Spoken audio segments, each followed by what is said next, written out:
हाँ,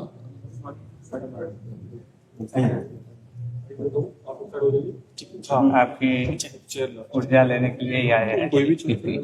आपके दर्शन आप ऊर्जा देने के लिए आए हैं। हम अधम जीव हैं, आप कृपा करने के लिए आए। संत जन कृपाल होते हैं। जब भगवान द्रवित होते हैं तो संत जनों का संग मिलता है। जो प्रभु मोहि अनुग्रह कीन्हा, तो तुम आए दरस हठ दीना। अपनी तरफ से आकर आप अनुग्रह करके दर्शन देने आए हैं। विराज, बैठ जा। आपका आरोग्य की इतनी होते हुए भी आप इतनी समाधि में हो, प्रसन्न हो, देख के हमको बल मिलता है। जी, ये भगवान से चित्त जोड़ने से है। अगर हम शरीर से चित्त जोड़ें तो बहुत परेशान। जो भगवान से चित्त जोड़ते तो भगवान सच्चिदानंद है। सच्चिदानंद रूप, पंखा करो, सच्चिदानंद रूप आए विश्वोत्पत्त्यादि हेतवे। जो सच्चिदानंद है उनसे जब चित्त, तो आनंद में चित्त बना रहेगा। और शरीर नाशवान है, परिवर्तनशील है, दुख में है, इसमें चित्त नहीं देना। इसको गंभीर भाव से सहना है। तितिक्षा तास तितिक्षस्व भारत, मात्रा स्पर्शास्तु कौन्ते, शीतोष्ण सुख दुखदा, आगमा पाइनो अनित्यास, तास तितिक्षस्व भारत। इन्हें शांत भाव से सहना है। भीषण कष्ट में भी हम कष्ट रहित हैं। हमारा स्वरूप इससे अलग है। ये कष्ट भास रहा है नहीं। जैसे रस्सी में सांप भासता है, होता नहीं। जैसे मरुभूमि में जल भासता है, होता नहीं। ऐसे ही शरीर आसक्ति के कारण कष्ट भास रहा है नहीं। हमारा स्वरूप आनंदमय है। किसी भी अस्त्र की, शस्त्र की ताकत ही नहीं कि हमें छेद सके, भेद सके। अक्लेद अशोच से नैनम छिन्नन्ति शस्त्राणि, नैनम धाति पावका, न चैनम क्लेदयन्त्यापो, न शोष्यति मारुता। यही अनुभव करना है। केवल प्रवचन करने से दुख दूर नहीं हो सकता, केवल प्रवचन सुनने से दुख दूर नहीं हो सकता, अनुभव से होगा। हमें अपने को इससे अलग देखना है। खाते पीते, उठते बैठते, चलते फिरते, इससे अलग रहना है। हमारा और इसका बहुत अंतराय है। ये विनाशी है और हम अविनाशी हैं। ये परिवर्तनशील, हम एक रस हैं।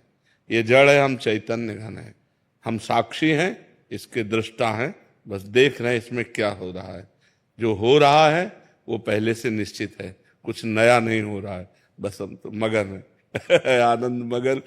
अब इसके विषय में पढ़े तो फिर बड़ा प्रपंच है। इससे एकदम अलग रहे।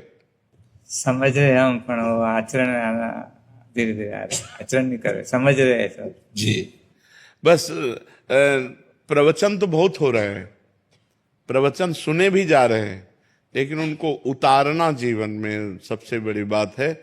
और उतारने के बिना सब व्यर्थ है। नायमात्मा प्रवचनेन लभ्या न मेधया न बहुना श्रुतेन। उपनिषद कहता है कि आत्मबोध बहुत प्रवचन करने वाले को नहीं होता। ये आत्मबोध बहुत प्रवचन सुनने वाले को नहीं होता। ये उसे ही होता है जो स्वीकार कर लेता है, जो व्रणित इसे वर्ण कर लेता है, इसे ग्रहण कर लेता है।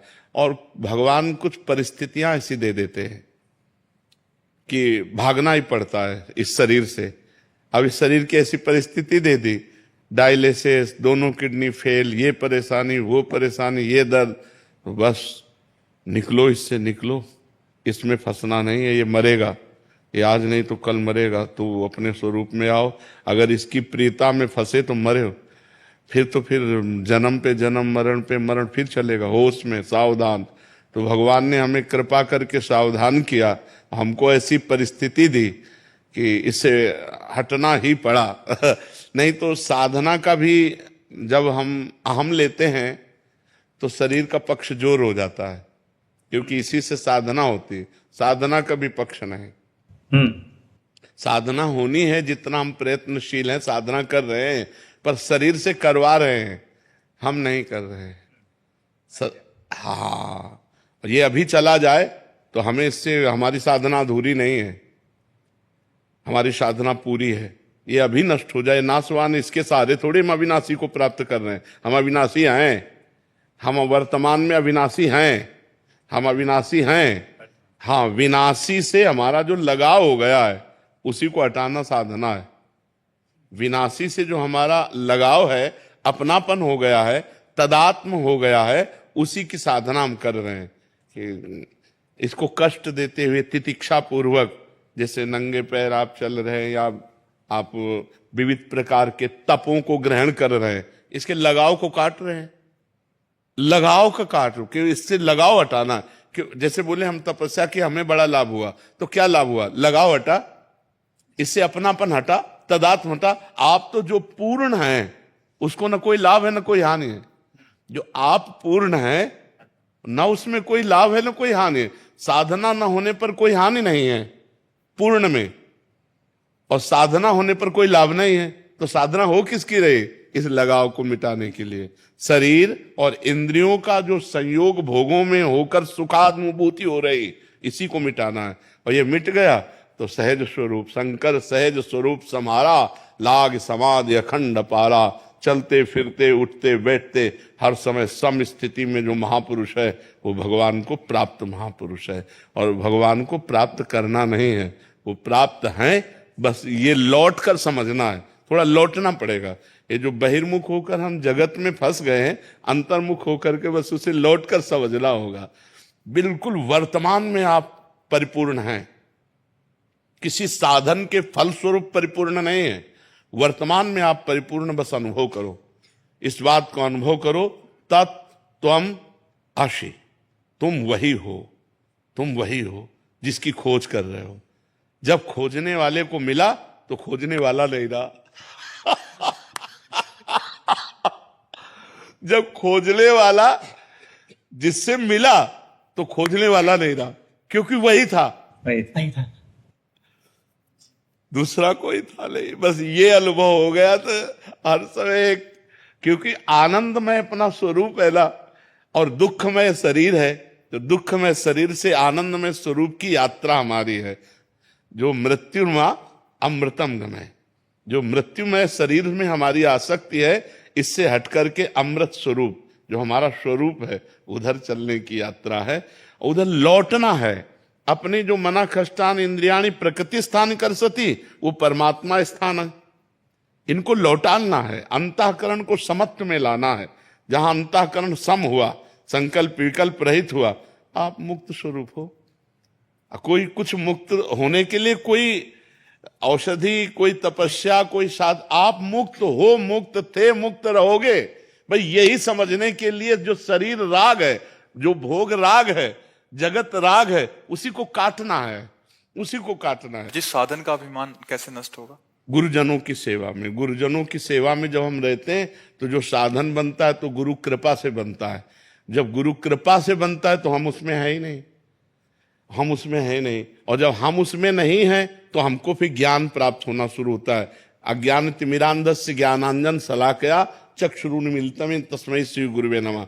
तो जब ज्ञान प्राप्त होता है तो इससे बड़े से बड़ा साधन हो जाने पर भी अपने में अहम नहीं होता, और बड़े से बड़ा असाधन हो जाने पर भी उसे क्षोभ नहीं होता। वो क्षोभ और अहम से दोनों से परे होता है। ये भी बात समझ लो, क्षोभ और अहम से बहुत परे होता है। जब गुरु कृपा से ज्ञान प्राप्त हो जाता है तो ना कोई प्रायश्चित होता है, ना कोई क्षोभ होता है, ना कोई हर्ष होता है। वो एक रस स्थिति है, गुणानुगुण वर्तन्ते मनुष्या पार्थ सर्वसा। गुणों से ये संचलित है, ये इसमें जो हो रहा है वो गुणों के द्वारा रहा है। इसका मैं करता नहीं हूं, इसका मैं भोगता नहीं हूं। बहुत आनंद का विषय है। बस चिंतन अपना अचिंत्य की तरफ होना चाहिए। हमारा जो चिंतन है वो अचिंत्य की तरफ होना चाहिए। बस ये जागतिक चिंतन नहीं होना चाहिए। साधन के अभिमान का आंकलन कैसे किया जाता है कि हमें है या नहीं है? जब साधन का अभिमान होगा तो हमारा जो गुणाभिमान है वो दूसरे का परीक्षण करने लगेगा। जब अहम हो जाता है ना तो सब नीच दिखाई देते हैं, अपने सर्वश्रेष्ठ दिखाई देते हैं। और जब साधना पक्की होती है तो सब में मैं ही दिखाई देता हूं, दूसरा कोई होता नहीं। ज्ञान में और भक्ति में सब में प्रभु दिखाई देते हैं, तो नीच की बात कहाँ आई? अगर नीच की बात आ रही है तो गुणाभिमान है, और जब अपना मैं स्वरूप आत्म स्वरूप सब दिखाई दे या सब भगवत स्वरूप दिखाई दे तो अभिमान कैसे आ सकता है? भक्ति में मैं सेवक, सचराचर रूप स्वामी भगवंत, मैं सेवक हूं, चराचर रूप में भगवान है, और ज्ञान में जो मेरी आत्मा है वही सब रूपों में विराजमान है, दूसरा कोई है ही नहीं। जब दूसरा कोई है नहीं तो अभिमान किससे करें? अभिमान द्वैत से होता है, और जब द्वैत ही नहीं है तो अभिमान कैसा? तो इसलिए बहुत आनंद का मार्ग है। बहुत अच्छा लगा, बहुत अच्छा लगा। जी प्रार्थना करते हैं आपके लिए कि आपका स्वास्थ्य हर दिन में करेंगे, करते ही है। बहुत बार आपका वीडियो भी हम सुनते हैं, ज्ञान सुनते हैं, तो भी ऐसे होता है कि इतने अच्छे संत है, तो हम भी भगवान से प्रार्थना कर, जो होने वाला तो आपने बताया कर्म तो करेंगे ही, तो भी हम प्रार्थना करेंगे आपका स्वास्थ्य शरीर। आप संतों की प्रार्थना से ही चल रहा है, नहीं कब का मिट गया होता। हमारा चले तो हम लोग हमारी किडनी आपको दे दे। दोनों किडनी दे दे। ऐसे हम भावना बात है जी। हमारे समग्र जिन शासन में अंदर एक बहुत बड़ी तप योगी गुरुदेव है, उनका नाम हंस रत्न सुरेश्वर जी महाराज साहब है, और नामस्मरण में 18 घंटा तक और नाम स्मरण में अपने उपवास के साथ, जैन का उपवास तो खाना नहीं होता है, उबला हुआ खाली दिन को पानी पीना है, और बहुत बड़ी तपस्या उन्होंने की है। बहुत बड़ा विश्व में भी उनका तपस्या में और नाम स्मरण में योग में खास बहुत टाइम से आपसे फॉलो कर। मैं बताया वो हम जीवन में भी हम बाहर गए, हम अंदर आएंगे। आपने जैसे बोला तपस्या बरोबर है, वो तो निमित्त है, अंदर से उतरना अपना। आपने जो बताया उसके अंदर हम थोड़ा चेंज करेंगे, आत्मा में भी बहुत आगे चेंज करेंगे थोड़ा बहुत, और भी बात बहुत है, अभी अंदर आने का प्रयत्न करें, अवेयरनेस लाएंगे। बहुत बहुत आपका उपकार, इतना समय, एक एक वस्त्र खाली आप मुझे आशीर्वाद दीजिए कि आपके जैसे हम हो, बस यही बड़ा वस्त्र है। सब साधकों को एक आपकी कृपा दृष्टि मिली ना, वो हमारे लिए बहुत है। इससे बड़ी चीज कोई आपका नहीं। प्यार, आपने अभी बताया कि कृपा वही बड़ी बात है, गुरु की कृपा। ये जो आपका प्यार मिला ना, हमारा हृदय एकदम आप प्यार मूर्ति हैं। का चरण स्पर्श मिल सकते हैं हमको। अरे महाराज जी, इतने उपासों में भी पद यात्रा ही करते हैं पूरे भारत भर में। खाली नहीं, इस समय हमारे जैन मुनियों ने जो हमारी संतों की परंपरा रही है, पूर्व संतों की परंपरा रही है, बहुत सांगोपांग निर्वाह कर रहे हैं। चाहे जितने देखो, पीटे भी गए, हाँ मार भी खाए, भूख प्यास भी, गर्मी सर्दी, ऐसी गर्मी में सब पूरे कष्ट सह करके अपने धर्म का पालन कर रहे हैं। हम बार बार प्रणाम करते हैं इन मुनियों को, बार बार प्रणाम करते हैं। एक्सीडेंट भी बहुत होते हैं, हाँ, बहुत हाईवे पे बहुत होता है। हर साल 10-15-25 महाराज साहब एक्सीडेंट में चले जाते हैं। बिल्कुल, उससे भी ज्यादा जाते हैं। बिल्कुल बिल्कुल। 25 गाड़ी लोग, हम पैदल चलते हैं ना, तो गाड़ी ओवरटेक करके उड़ा देती है, साइड में चलते तो भी उड़ा देती है। मैंने उनका उड़ाने का भाव नहीं है, पर हाँ कंट्रोल बिगड़ गया, कंट्रोल नहीं रहते। मैंने उनको जल्दी जाना है हर आदमी को। जी जी। तो इससे हर साल बड़े गच्छातिपति से लगा के 25-30 साहब साधु साधु दोनों, पर बहुत एक्सीडेंट में खराब इससे उनका मौत होता है। एक्सीडेंट में एकदम चले गए तो आंदा नहीं, पर जो चले नहीं गए, बीच में रहे ना, तो फिर उसको दर्द सहन करना बहुत कठिन। तो भी हमारे विहार हमने रोके नहीं, चालू हुए, संभाल के चलते हैं। पैदल में वो पैर के साइड में चलते हैं। लोग दारू पी के गाड़ी वाले कांच की बाटल फेंक देते हैं, तो लगते हैं विहार में। तो, हाँ, तो इसलिए हम थोड़ा रोड पे चलते हैं। मलाई वाला रोड रहता है ना, वहाँ चलते, वहाँ रहता है तो गाड़ी का ये रहता है। तो हमारे वडीलों ने बोला कि पैर में कपड़े के पहन के अपन चलना, अपन साइड में चलो, वो आलोचना दे देंगे। ये आत्मा विराजना बड़ी विराजना। बिल्कुल, बहुत उपकार आपका। आपका ब्राह्मणी मंडल भी जबरदस्त है। हाँ,